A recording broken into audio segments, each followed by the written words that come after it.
The date for the wedding is a day before my cousin's, 21F, birthday, and she was not going to let him do as he pleased.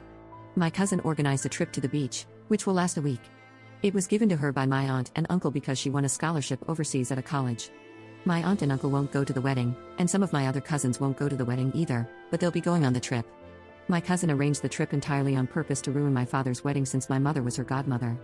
My father was mad at her, but my cousin told him that she's not going to cancel her trip for a second wedding. In her literal words by text, she said, "I'm much more interested in seeing the grass grow than in your wedding."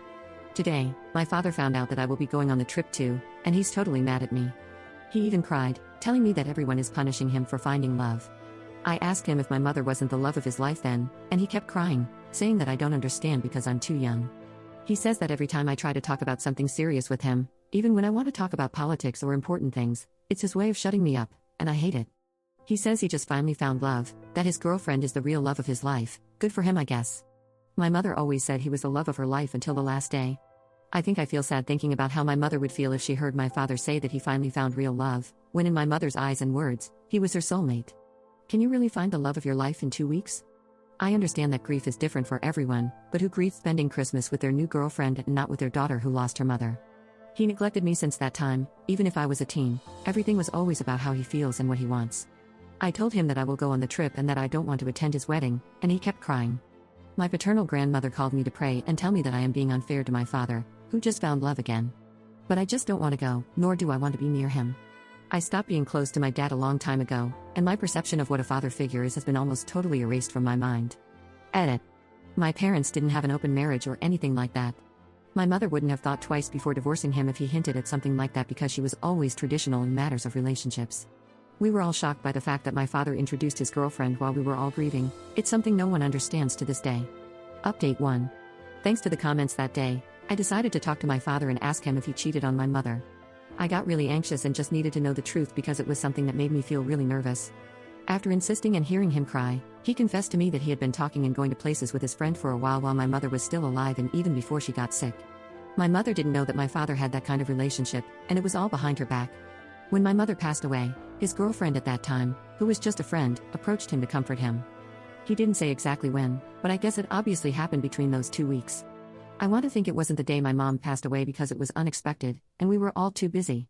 My father told me that it was the first time they had physical contact, but he always felt guilty about his friendship with that woman. I'm not very familiar with the subject, but I think it's what people call emotional cheating. I only know that he kept it a secret because he knew he was doing something bad. I asked him if he and my mother were having marital problems, and he said no, not at all. According to my father, his friendship with his girlfriend was something he planned to keep a secret forever when my mother was alive and healthy. My father told me that he thought he loved my mother until he kissed his girlfriend and decided that we only live once. That's why he took her home just 2 weeks later after my mom passed away and did everything he wanted with her. My father's logic was that his job gave him a week of mourning, so according to him, 2 weeks was enough mourning for me.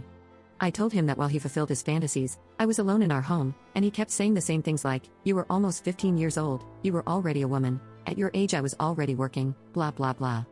I don't think I'll ever get to that level of maturity to understand his mind. I asked him if he thought about cutting off contact with his girlfriend if my mother found out, and he said something like, "No, I wouldn't cut contact with her. It was just an innocent secret, and your mother never found out." I told him my mother would have cut off his manhood if she heard him say that, and he started crying again. But anyway, all of this doesn't change anything. The result is still the same, a father who neglected his daughter. I said a lot of things to him. I've been going to the psychologist for years, so I know how to manage my feelings, but at that moment, I told him everything I've been keeping to myself, and he cried again. Isn't that weird, to cry when you're the one who screwed up?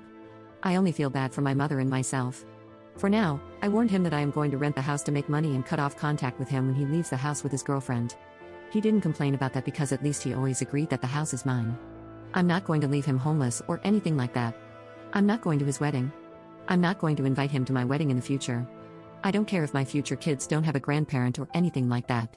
I think years ago I lost both parents, but luckily, I have people who I can still call my family. I see myself as a person who had to mature quickly. My mother left me in charge of my father, but my father maybe decided to bury his paternal instinct next to my mother, or maybe he never had one.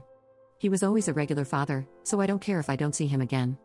I don't feel anything for my father's girlfriend, but I just don't like her because I would never date a man who neglected his daughter, and she's going to marry a man like that. Anyways, we never argued, and I don't hate her at all. I hope she's my father's final real love. There are people who commented saying that I was making my father look bad on purpose and that I was probably a brat who has bad behavior just because I'm a teen and motherless. I don't understand what kind of education those people had, but being a teenager doesn't mean that we let ourselves be carried away by our feelings. Sometimes a minor can speak much calmer and in control than an adult, and that doesn't mean that I want to portray myself as a saint. I really don't know where I went wrong for my father to prefer to forget that he has a daughter. I don't know what I could have done wrong.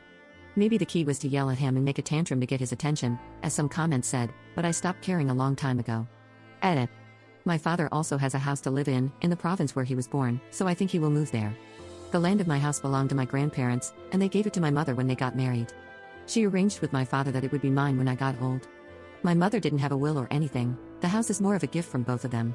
The house is not a mansion or anything like that, and I don't have the papers either, but my father says it's my house, and for now, that's enough. Renting houses is always the most effective thing in my country to have money, and my father agrees because he will go with his wife to other places. My father was never opposed to the idea of leaving the house to me, so it was never a topic of discussion at all between us.